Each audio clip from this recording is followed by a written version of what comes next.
जय हिंद। जय Hind sir. House the josh? आए? My dear friends, today's topic is very important. आज हम आपको उस युद्ध क्षेत्र में लेके जा रहे हैं जिस युद्ध क्षेत्र में हमारे पूर्वजों ने या हमारे पूर्व सैनिकों ने या उस समय के सैनिकों ने पाकिस्तान जैसे भिखारी को धूल चटाई।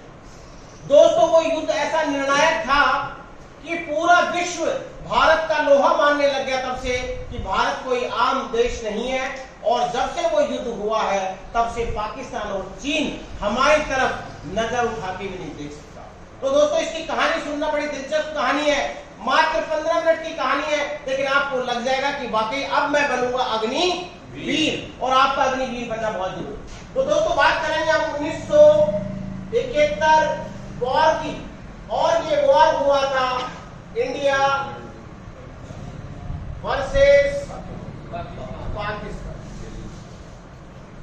सुनना दोस्तों, कहानी बड़ी दिलचस्प है और बहुत सारे क्वेश्चंस एग्जाम में इससे रिलेटेड बनते हैं। आपको पता है हमारा देश आजाद कब हुआ था? 1947। और 1947 में कौन आजाद हुआ था? यहाँ पे एक देश है पाकिस्तान। कौन सा देश है ये? पाकिस्तान। अगर पाकिस्तान के नक्शे को ध्यान से अगर आप गूगल में देखेंगे तो ऐसे लगेगा जैसे कोई कुत्ता बैठा हो। कौन बैठा हो? कुत्ता बैठा हो। इसका मतलब उसकी सोच भी वैसी है और नक्शा भी वैसा ही है। और कुत्ते की धूम कभी सीधी नहीं होती। अब देखना कहां सीधी होती। तो दोस्तों, 1971 के अंदर भारत और पाकिस्तान का युद्ध क्यों हुआ? भारत को युद्ध में क्यों जाना पड़ा? भारत कभी युद्ध में नहीं जाना चाहता, लेकिन जब भारत पर कोई हमला करता है तो भारत उसको सहन भी नहीं करता। यहां पर है दोस्तों बांग्लादेश और यहां पर है पाकिस्तान। इसको बोला गया पश्चिमी पाकिस्तान यानी वेस्टर्न पाकिस्तान, और इसको बोला गया पूर्वी पाकिस्तान यानी ईस्टर्न पाकिस्तान। पाकिस्तान के कितने टुकड़े हो गए? दो हो गए। बीच में कौन? बीच में बाप। बीच में कौन? बाप। और दोनों तरफ यहाँ पे सारे के सारे बंगाली मुसलमान थे और यहाँ पे शिया और सुन्नी मुसलमान थे। बात समझ में आई? अब मैं क्यों बता रहा हूँ आपको बात शिया और सुन्नी मुसलमान और यहाँ की? दोस्तों, 1970 की बात है कि 1970 में यहाँ पर प्राइम मिनिस्टर चुना गया। कौन? शेख उर्फ मुजीब रहमान, यानी मुजीब और रहमान। और ये मुजीब और रहमान जो प्राइम मिनिस्टर वहां का चुना गया, उसके बाद में यहां के लोगों को ये बात आसानी से नहीं पची और इस प्राइम मिनिस्टर को पाकिस्तान ने क्या कर लिया? इसके बाद इसने भाषण दिया और भाषण देते ही मार्च में इसने भाषण दिया 1970 में, और अप्रैल के अंदर इसको क्या कर लिया गया? मार नहीं दिया गया, पश्चिमी पाकिस्तान के द्वारा कैद कर लिया। जब पाकिस्तान ने इसको कैद कर लिया और यहाँ के पाकिस्तान के यहाँ के लोग करीब 30 लाख पश्चिमी पाकिस्तान पूर्वी पाकिस्तान के लोगों को क्या कर दिया? मार दिया गया। कितने लोग? 30 लाख।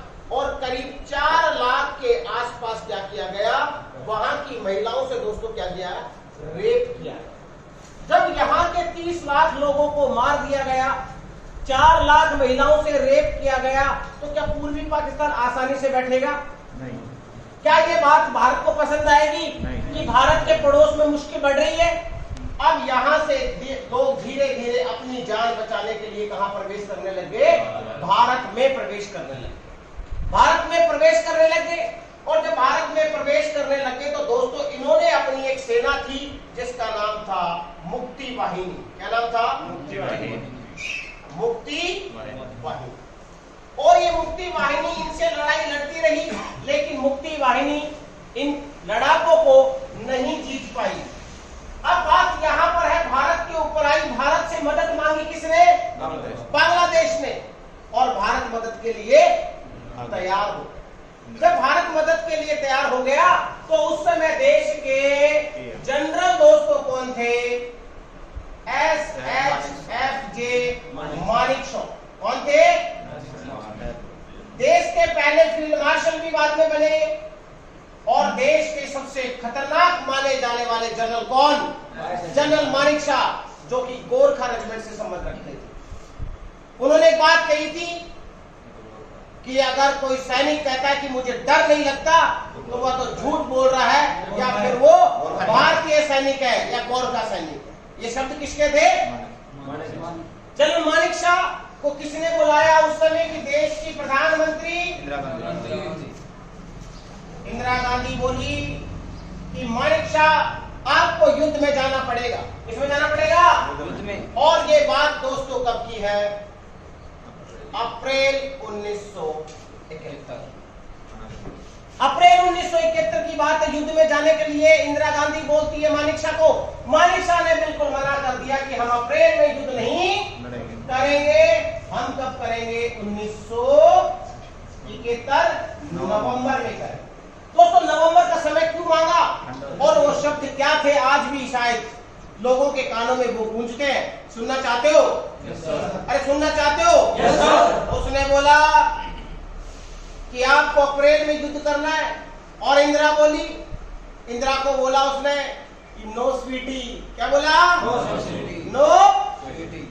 आपकी नाक भी लंबी है और मेरी नाक भी, मेरे काम में अपनी नाक को मत लेके आइए। और ये कहने वाला वो देश का एक इकलौता जनरल था, हिम्मत थी उसमें। नवंबर में युद्ध क्यों किया गया? तो उसने 3 कारण बताए कि जब हम नवंबर में युद्ध करेंगे तो ये वाला जो क्षेत्र अगर अप्रैल में करते हैं तो यहाँ पे बारिश का इलाका है या बर्फीला इलाका है, और जब हम नवंबर में युद्ध करेंगे तो तब तक हम हमारी फौज को इधर भी बिठा देंगे और इधर भी बिठा देंगे। बात समझ में आई? दोनों जगह बिठा देंगे और तब तक हमारी सेना को हम क्या कर देंगे? क्या दे देंगे? ट्रेनिंग दे देंगे। अब बात आती है नवंबर। ये बात पाकिस्तान को पता थी कि भारत बीच में युद्ध में कूदने वाला है, और भारत अगर युद्ध में कूद गया पाकिस्तान को पता था कि बुरा हाल होने वाला है। इसलिए उसने क्या कर दिया कि यहां के एक ब्रिगेडियर के नेतृत्व में पश्चिमी पाकिस्तान के अंदर 2800 पाकिस्तानी सैनिकों की फौज भेज दी। कितने? 2800 सैनिक। किसके थे? भारत इसको बहुत ज्यादा सीरियस नहीं ले रहा था, और भारत मात्र इतना मजबूत था कि इस पूरे क्षेत्र वेस्टर्न फ्रंट में आपने एक जगह सुनी होगी लोंगे वाला। क्या कौन सी जगह थी? लोंगे। अगर आपने बॉर्डर मूवी देखी है तो ये लोंगे वाला उसमें मिलेगा। और लोंगे वाला में हमारे सैनिक कितने थे? 120। तो बताओ 120 मजबूत या 2800 मजबूत? 120 इन पर भारी पड़ेंगे। और ये 120 किसके नेतृत्व में लड़ाई लड़ रहे थे दोस्तों? उस आदमी का नाम सुना होगा, major Chandpuri. Very good, major. और ये थे Sardar ji, son of Sardar. Good, major Chandpuri. Major Chandpuri western front पे डटे हुए थे। अब पाकिस्तान को ये पता नहीं था कि यहाँ पे कितने सैनिक हैं। उनको खुफिया एजेंसी से पता चला कि उनके मात्र 120 सैनिक हैं। अब यहाँ पे चलता हूं, बाद में उसकी कहानी को फिर टच करेंगे। यहाँ पे सेना ज्यादा दूरी में थी। पाकिस्तान गलती कर बैठा और पाकिस्तान ने क्या किया कि 3 दिसंबर 1971 को भारत पर क्या कर दिया? हमला बोल दिया। और भारत का हमला बोला उन्होंने श्रीनगर बेस पर। कहां पर? श्रीनगर, जो राजधानी कहां की है? और श्रीनगर बेस में बैठा हुआ था फिर एक सरदार। कौन? निर्मल जीत सिंह शेखो। और निर्मल जीत सिंह शेखो फ्लाइट लेफ्टिनेंट थे एयरफोर्स के। उस टाइम में बहुत ज्यादा तजुर्बा नहीं था, और ये सेकंड पायलट थे, फर्स्ट पायलट थे स्क्वाड्रन लीडर घुमन। कौन थे स्क्वाड्रन लीडर? और जैसे ही उन्होंने यहाँ पे हमला बोला, उन्होंने रिटेलिएट करना शुरू कर दिया। रिटेलिएट का मतलब जवाब देना शुरू कर दिया। अब यहाँ की कहानी में क्या हुआ कि पाकिस्तान जैसे ही बढ़ रहा था हमारी तरफ, अब यहाँ पे चांदपुरी ने सोचा कि अब मेरे पास 120 सैनिक, मैं कैसे लड़ूंगा। लेकिन मेजर चांदपुरी बहुत खतरनाक सैनिक थे। उन्होंने क्या किया कि पाकिस्तान के टैंकों को रोकने के लिए क्या बिछा दी, माइन बिछा दी, एंटी टैंक माइन। ये पाकिस्तान की तरफ माइन बिछाई। अब हमारे पास में माइन कम पड़ गई। माइन होती है बारूदी सुरंग, और बारूदी सुरंग हमने बिछा दी। अब क्या हुआ, हमारे पास में माइन कम पड़ गई। तो चांदपुरी ने सोचा कि जो हमारे टिफिन है खाने वाले, और खाने वाले टिफिन को भी उन्होंने लगाया। अब पाकिस्तान के टैंक जैसे इस तरफ से आ रहे थे, तो ओरिजिनल जो माइन थी वो फर्स्ट में मिली, और पाकिस्तान के टैंक उड़ गए। पाकिस्तान वहां पे भोग लाया। अब उसने 120 सैनिकों को लंबी दूरी तक लगा दिया। कभी फायर उधर से आ रहा था, कभी फायर इधर से आ रहा था। लंबी दूरी पर जब 120 सैनिकों को लगाया, तो पाकिस्तान ने सोचा कि ये मेरे को जो सूचना मिली है वो गलत मिली है कि 120 सैनिक तो यहाँ पे नहीं है। तो चारों तरफ से फायरिंग हो रही है। अब चारों तरफ से फायरिंग हो रही थी। 120 सैनिकों से ज्यादा सैनिक नहीं थे, 120 ही थे। चांदपुरी जी ने सोचा कि अगर हमने रात निकाल दी, सुबह होते हमारी कौन आ जाएगी, एयरफोर्स आ जाएगी। रात आसानी से उन्होंने निकाल दी, क्योंकि उस समय पे जो हमारी एयरफोर्स थी वो रात को फायर नहीं कर सकती थी। आज वाली एयरफोर्स तो रात को फायर करने में भी सक्षम है। और जैसे ही दिन हुआ हमारे हंटर फाइटर जेट वहां पे पहुंचे और पाकिस्तान के टैंकों की हालत खराब कर दी। अगर आपने मूवी में देखा टैंक को उड़ते हुए ऊपर, देखा ना, वो वाली हालत पाकिस्तान के टैंकों की कर दी। अब ये वाला फ्रंट हमारा क्या हो गया, मजबूत हो गया। अब पाकिस्तान जब पिटता है तो रोता है, पाकिस्तान जब पिटता है तो अब हमारी नेवी का टर्न आया। 4 दिसंबर 1971 नेवी को कैसे याद किया जाता है। विशाखापट्टनम में हमारा नेवी का एक जहाज था, INS राजपूत। क्या नाम था, INS राजपूत। और भारत के पास एक सक्षम जहाज था जिसका नाम था INS विक्रांत, वो यहां पर INS विक्रांत। डरते थे लोग INS विक्रांत से, इतना खतरनाक था। और उस समय दुर्भाग्यवश INS राजपूत का क्या इंजन खराब था, ये एक दूसरी जगह जा नहीं सकता था, लेकिन था खतरनाक, यहां पर था। अब पाकिस्तान ने सोचा कि इस मोर्चे पे हम नहीं जीत पा रहे, इस मोर्चे पर भी हमें नहीं जीत पा रहे। तीसरे मोर्चे से उसने अरब सागर से PNS गाजी, क्या PNS पाकिस्तान नेवल सर्विस या नेवल शिप कहां से भेजी, इस रास्ते से। अब उसने सोचा इंडिया की स्ट्रेटेजी सुनना, लड़ाई की हम कैसे जीतते, हमने पूरा सीन बदल दिया। INS गाजी की पूरी निगाहें किस पे थी, INS विक्रांत पर। वो भूल बैठे थे कि INS राजपूत भी यहां पे, समझ गए। अब PNS गाजी कहां से खरीदा था, अमेरिका से। और PNS गाजी इस तरफ जब बढ़ रहा था तो वहां के खुफिया लोगों ने क्या खबर पहुंचाई कि जो विक्रांत वाले लोग हैं सीधे कहां पर आ रहे, विशाखापट्टनम आ रहे। तो ये विक्रांत कहां पहुंच रहा है, विशाखापट्टनम पहुंच रहा है।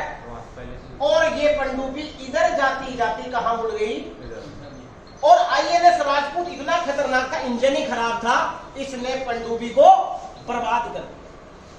पनडुब्बी जैसे ही बर्बाद हुई तो दर्द किसको हुआ, अमेरिका को हुआ। कि पनडुब्बी किससे खरीदी थी, अमेरिका को दर्द सताया अंदर से कि हमारी जो गाजी थी वो क्या हो गई, बर्बाद हो गई। किसने कर दी, इंडिया ने कर दी। अब अमेरिका हमारा साथ देगा या पाकिस्तान का, पाकिस्तान रोया, पाकिस्तान रोया। जब वो पिटता है तो रोता है, और रोया तो किसके पास गया, अपने बाप के पास। और बाप कौन उसका, और UNO में जैसे उसने संधि के तहत बात की, तब तक हमारा सबसे प्यारा दोस्त कौन, रूस बीच में आ गया कि आपकी संधि कैंसिल, मैं यूज करता हूं वीटो, मैं यूज करता हूं वीटो। दोस्त ने दोस्त का साथ दिया, ये दोस्ती हमला तोड़ेगी। भारत का सबसे बड़ा दोस्त रूस जब वीटो का किया तो सोचा अब अमेरिका ने 7 जहाजों का बेड़ा अमेरिका से आया पाकिस्तान की सपोर्ट करने के लिए, समझ गए। और एक ईगल नाम का, क्या ईगल नाम का जहाज आया ब्रिटेन से। इसका मतलब ब्रिटेन, पाकिस्तान और अमेरिका तीनों साथ मिल गए। तब तक रूस था हमारे साथ, उसने बोला चिंता मत कर, मैं हूं तेरे साथ। उसने बोला 7 जहाज का बेड़ा भेजा और मैं भेजता हूं 40 जहाज का बेड़ा। भाई और बहनों, कितना 40 जहाज का बेड़ा। और अमेरिका के साथों के साथ वापस मुड़ लिए। और वो एक था ईगल, वो भी वापस हो गया। भारत की ताकत आई कि नहीं आई? भारत की ताकत इतनी ज्यादा मजबूत हो गई कि अब अमेरिका समझ गया भारत तेरे काबू में आने वाला नहीं। अब हमारे उस टाइम पे इस फ्रंट की लड़ाई लड़ने वाले, अब हमें डर कितनी जगह से था। इधर साला अमेरिका साथ दे रहा था, इधर से गाजी आ रहा था, इधर छोटी आंख वाला चीन टकराने की कोशिश कर रहा था, बांग्लादेश तो बेचारा खुद ही मदद मांग रहा था। अब कौन बच गया बीच में? बाप। कौन बच गया? अरे बाप बच गया, लेकिन बाप किसी से डरता नहीं, क्योंकि रूस का साथ था। समझ में आ गया? अब पाकिस्तान को लगा टैंक तेरे उड़ गए, पनडुब्बी तेरी चली गई। अब कराची वाला जो क्षेत्र था उसमें प्लानिंग की भारत की एयरफोर्स ने। पता क्या प्लानिंग की? सुनना चाहोगे? अरे सुनना चाहोगे? प्लानिंग थी कि हमारे एयरफोर्स के बंदे हमने नहीं भेजे, एयरफोर्स के पुतले भेजे। क्या भेजे? पुतले भेजे। और एयरफोर्स के वो पुतले किससे उतरे? पैराशूट से। कहां उतरे? कराची में। अब तो दुनिया भर के पुतले ऊपर से आ रहे थे एयरफोर्स की ड्रेस पहन के, तो ये खबर बीबीसी ने छाप दी कि भारत की एयरफोर्स कहां पहुंच गई है? पाकिस्तान की तकलीफ बढ़ेगी घटेगी? जब इधर हमने तकलीफ इनकी बढ़ाई, तब तक हमने इस मोर्चे को और ज्यादा मजबूत कर लिया। अब जनरल नियाजी, जनरल सुनना दोस्तों, ये पाकिस्तान का जनरल नियाजी। नियाजी क्या कहता है? हम आत्मसमर्पण करते हैं। क्या करते हैं? आत्मसमर्पण करते हैं, सरेंडर करते हैं। भारत के सामने हमने क्या मान ली? हार मान ली। ठीक है, किसने मानी? और आत्मसमर्पण भी कितने लोगों के साथ किया? 93,000 पाकिस्तानी सैनिकों के साथ। ये विश्व का आज तक के इतिहास में सबसे बड़ा समर्पण माना जाता है। 93,000 पाकिस्तानी भिखारियों को हमने क्या कर लिया? कैद कर लिया। उस समय के हमारे खतरनाक जनरल, पश्चिमी मोर्चे के लेफ्टिनेंट जनरल जगजीत सिंह अरोड़ा, जगजीत सिंह अरोड़ा।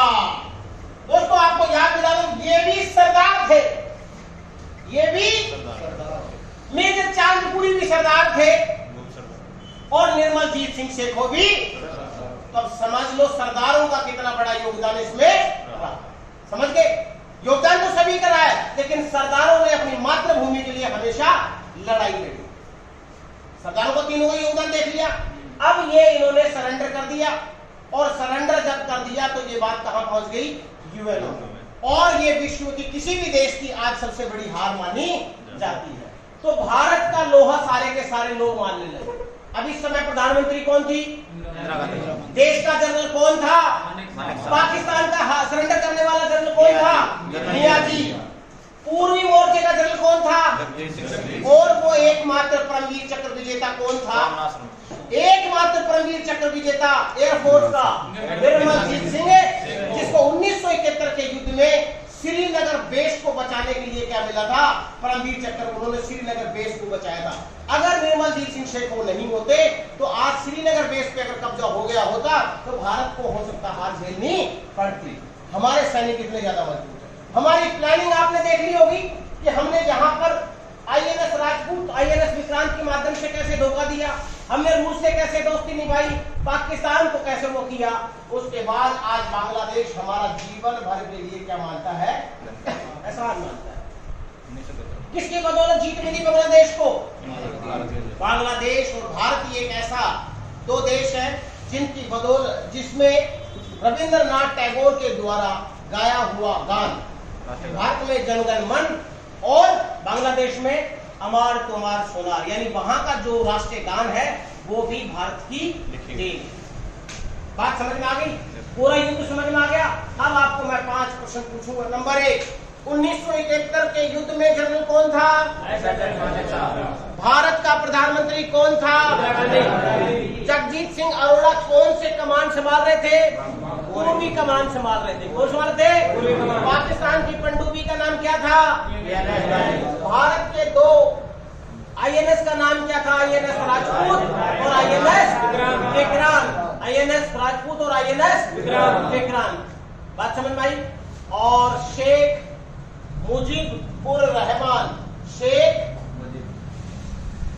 मुजीबुर रहमान, ये कौन थे? उस समय के प्रधानमंत्री। कहां के? बांग्लादेश के। आज उन्हीं की बेटी बांग्लादेश की प्रधानमंत्री है। कौन?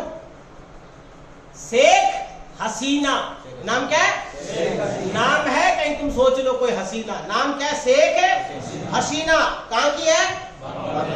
तो दोस्तों, अगर आपको ये वीडियो अच्छा लगे तो लाइक करें और भारतीय सैनिकों के लिए जरूर इसको कमेंट जरूर करें कि अगर ऐसे वीडियो आपको और भी चाहिए तो ऋषिराज डिफेंस एकेडमी के चैनल से जुड़े, ज्यादा से ज्यादा उनको शेयर करें और हमारे जो आने वाले अग्निवीर हैं उनका हौसला अफजाई करें, ताकि भारत हमेशा ऐसे युद्ध की कहानी सुनाता रहे और पाकिस्तान और चीन से डटकर मुकाबला करते रहे। जय हिंद दोस्तों, मिलेंगे अगले वीडियो में। जय हिंद, जय भारत।